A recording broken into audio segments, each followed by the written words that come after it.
భారత వ్యతిరేక శక్తులకు స్వర్గధామం ఏమిటి అంటే పాకిస్తాన్. ఇందులో ఏమైనా డౌట్ ఉందా? ఎన్నోసార్లు ఆధారాలు చూపించాం. పహల్గామ్ అటాక్ చేశారు. ఆ తర్వాత అంతకుముందు పఠాన్ కోట్ వీటి మీద దాడులు చేశారు. మన ఆర్మీ శిబిరాల మీద దాడులు చేశారు. మనం తిరిగి కొట్టినప్పుడు ఎక్కడ కొట్టాం? ఆ ఉగ్రవాదుల్ని పాకిస్తాన్లో కొట్టాం. అంటే అక్కడి నుంచి ఇక్కడికి వచ్చి దాడులు చేసి అక్కడికే వెళ్తున్న ఆ రాక్షస మందని ఆ నేల మీదనే సంహరిస్తూ ఉన్నాం.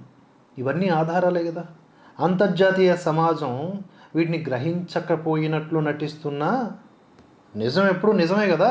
ఇప్పుడు తాజాగా మరొక బలమైనటువంటి ఆధారం ఏమిటి అంటే, వాడున్నాడు కదా, వాడి పేరు షోయబ్ అఖ్తర్. వీడు పాకిస్తాను స్పీడ్ బౌలర్ అంట, నా దృష్టిలో త్రో బౌలరు. సరే, ఏదైతేనే ఇప్పుడు వీడికి సంబంధించినటువంటి ఏదో ప్రోగ్రాంలో షోయబ్ సోదరుడు షాహిద్ అతడి అంత్యక్రియల్లో ఎవడెవడు పాల్గొన్నాడు, ఏ వర్గం వాళ్ళు పాల్గొన్నారు అనేది చూడండి ఒకసారి. భారత్లో పలు ఉగ్రదాడులకు కారకులైనటువంటి లష్కరే తోయిబా ఉగ్రవాదులు హాజరయ్యారు.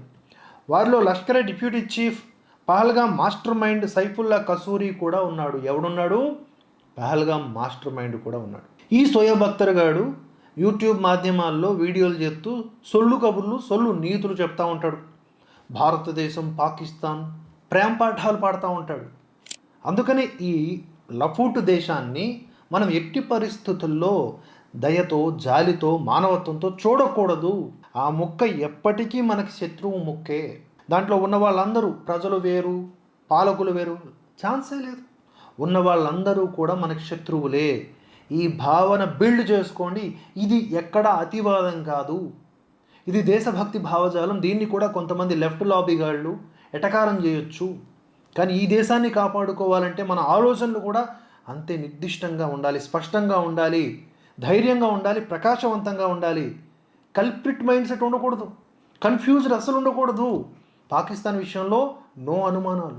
ఎన్నెన్ని సందర్భాల్లో ఆ దేశాన్ని మనం తక్కువ అంచనా వేశామో లేదా చూసి చూడనట్టు వదిలేశామో అన్నన్ని సందర్భాల్లో మనం దారుణమైనటువంటి దాడులకు గురయ్యాం.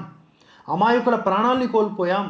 ఆర్మీ ఆఫీసర్సు, ఆర్మీ జవాన్లను కోల్పోయాం. అవి ఎప్పటికీ రెక్టిఫై చేసుకోలేని నష్టాలవి. ఈ మూర్ఖులకు అవి అర్థంగా వాళ్ళని పక్కన పెట్టండి. ఆ మంద అలాగే ఉంటారు. ఆ పాకిస్తాన్ మందతో పాటు ఈ మంద కూడా ఏదో ఒక రోజు కాలగర్భంలో కలిసిపోతారు. ఆ భగవంతుడు చూసుకుంటాడు. కానీ మనం మాత్రం కన్ఫ్యూజ్ కాకూడదనే ఉద్దేశంతో ఈ షోయబుగాడి ఈ యొక్క అంత్యక్రియలు, అదే షోయబుగాడి సోదరుడు షాహిద్ అంత్యక్రియల్లో వీళ్ళందరూ తారసపడడం ఒక ఉదాహరణ కాదా ఈ దేశం ఉగ్రవాదానికి స్వర్గధామం అని చెప్పడానికి? ఆపరేషన్ సింధూర్ మాస్టర్ మైండ్ వాడితో పాటుగా లష్కరే రాజకీయ విభాగం పిఎంఎంఎల్ ప్రెసిడెంట్ ఇనామ్ ఉర్ రెహమాన్ కూడా హాజరయ్యాడు. అలాగే ఐరాస ప్రకటిత ఉగ్రవాది ఎవరు? హఫీజ్ సయీద్. ఇతగాడు తన లష్కరేపై ఉన్నటువంటి నిషేధాలను తప్పించుకొని తిరగడానికి అని చెప్పి ఈ పిఎంఎంఎల్ అనే ఒక పార్టీని పెట్టేసుకున్నాడు. దానికి ఒక ప్రెసిడెంటు, వెనకుండి నడిపించేది ఈయనే అనమాట. సో మొత్తంగా ఈ ఉగ్రవాదులందరూ కూడా దీంట్లో హాజరయ్యారు. ఇది గమనించిన తర్వాత కూడా కొంతమంది, అరే పాకిస్తాన్ అంటే నేను ప్రేమిస్తా అబ్బా, నువ్వు ప్రేమించకపోతే అది నీ బలహీనత, నీ యొక్క మైండ్ సెట్ అన్నట్లుగా కొంతమంది మాట్లాడారు కదా, దయాకర్ లాంటి వాళ్ళు. ఎవరికైనా ఆలోచించండి, ఆ మైండ్ సెట్ నుంచి బయటికి రండి. చూడండి, నిజాన్ని చూడండి.